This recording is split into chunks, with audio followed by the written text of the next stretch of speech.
Okay, we're back. Now let's pick up on that whole issue around commitment in terms of working out some of your financial challenges or your communication around financial challenges. Yes, and what I wanted to get back to with regards to that is the thing that's tough about existing relationships is you have to make a commitment to be open to seeing your partner in a new light.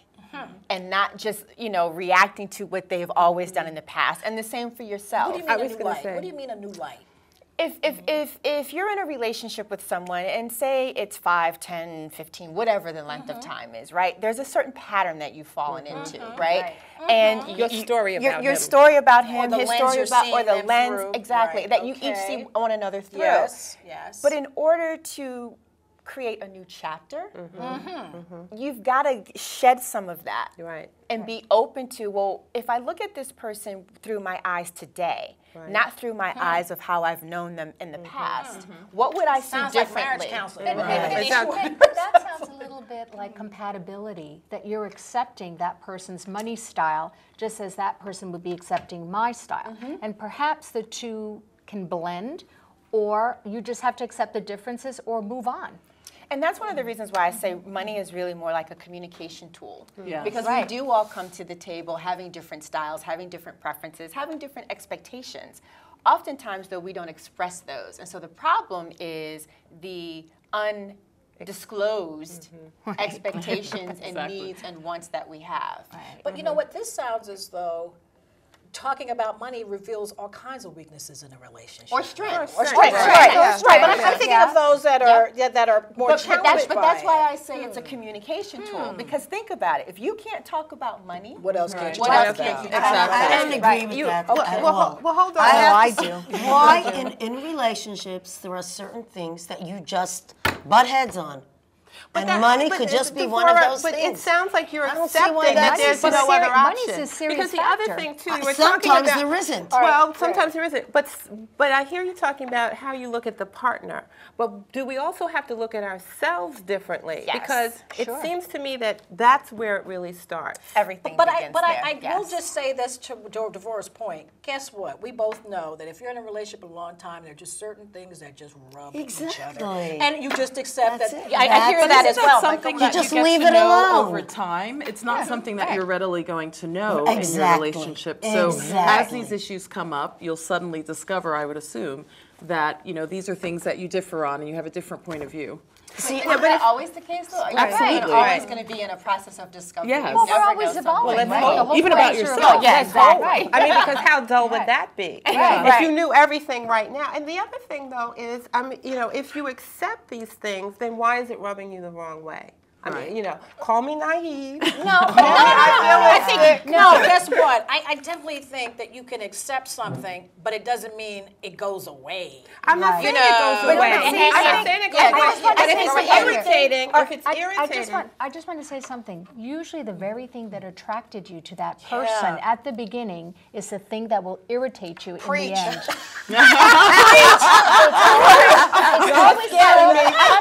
So if he was cheat on a date, be afraid, be very afraid. What if the styles are similar and you have similar blind spots? Ooh, blind spots. Let's speak about blind spots. Blind spots. spots, the visual that I like to use, and I guess it's only relevant if you drive, but when you're driving, right, you go to get into another lane, the blind spot is the car you don't see. Right. So in my line of work, the blind spots are your thoughts, your beliefs, and your behaviors about money that are invisible to you, yet have a profound impact on your relationship with money. And the only way that you get to the blind spot is by asking questions. Absolutely. Of other people. Of yourself and other other people. people. Meaning, because if it's a And other blind people. spot, that goes to say that you just don't see it. Right. Or watching your behavior around things. What about the people that forget checkbooks? I mean, I'm always intrigued. Sometimes folks, If you're out. if you're out, wallets aren't quite there. They didn't This is bring what- cash. They They didn't. don't I always have my debit card expired.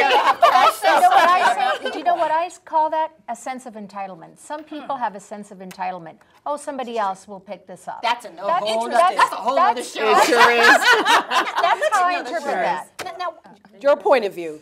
What's a healthy money consciousness, if there is such a thing? What would be a healthy money consciousness to have? Oh my goodness. Uh-oh. I think number one, being honest with yourself about the reality. And let me just be clear, when I say about the reality, that doesn't mean that everything has to be perfect. It just means being aware of what is and accepting what is, but also recognizing that you have a choice. And so if there's anything about the reality that you want to change, you have the ability to make a choice to make that change. And What is, well, go ahead. What are some suggestions for changing? Because money. We've already acknowledged there's a whole emotional tie there. There are habits there that are built up over time. So it can feel overwhelming. It's like, I'm a scrub around money, so that's just my thing. Right. Well, I think one thing to do is not necessarily look at money as this one holistic kind of a thing, like to break it down.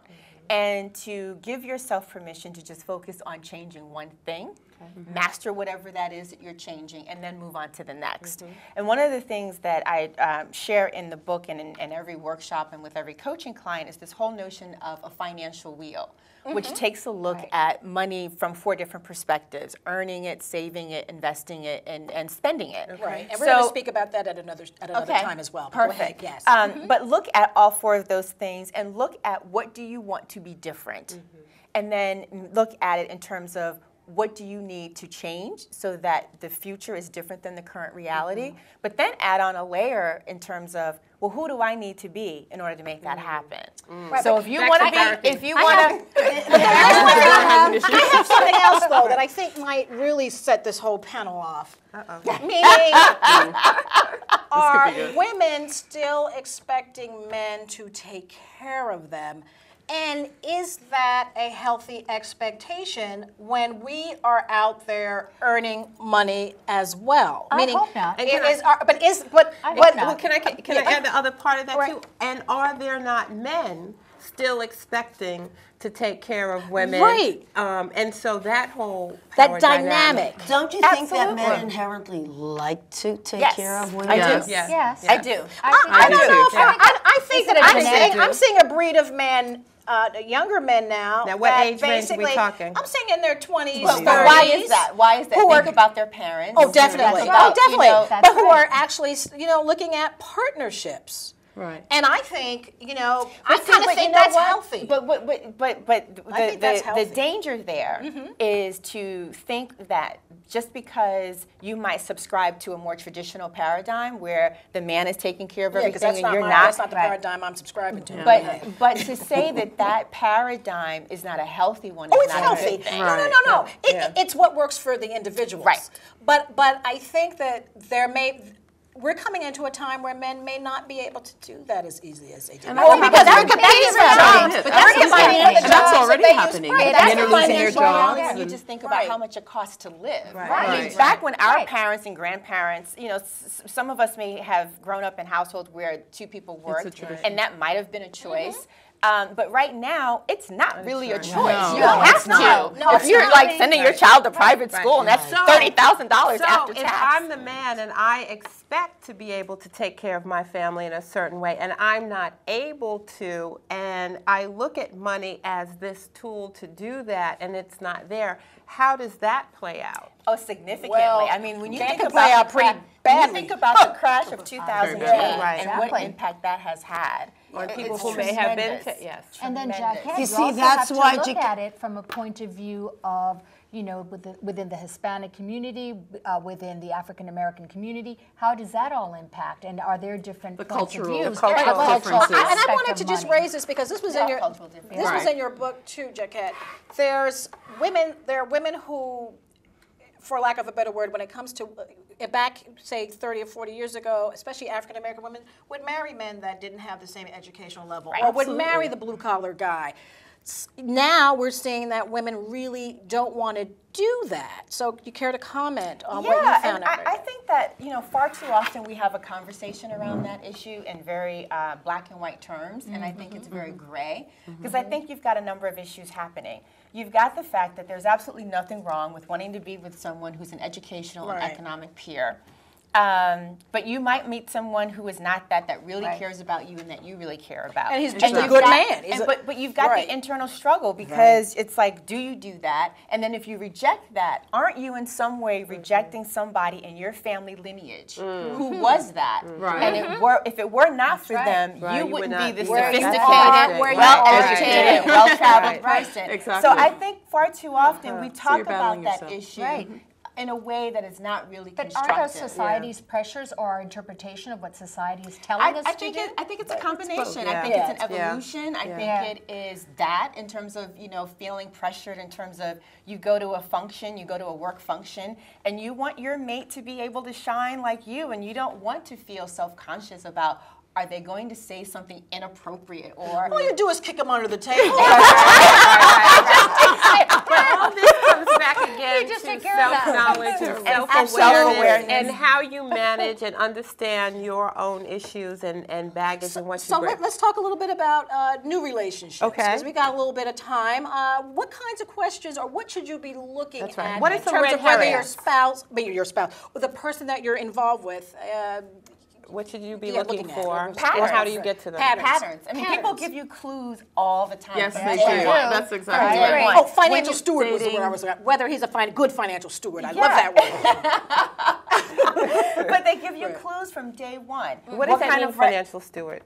Well, how well do you take care of your money? Right. How well do you take care of it? Say, but I don't think they'll ever be completely truthful about it. Second of all, I think that because nobody tells those secrets. Like they always say, you need to be married to a person to really find out how things play out. But that's why every day is another thing happening. But that's why I say you have to observe and you have to look for patterns. And you know what? When you're romantically involved, you don't see any of it. And so after marriage, the romance goes away? No, it becomes a couch potato in a way.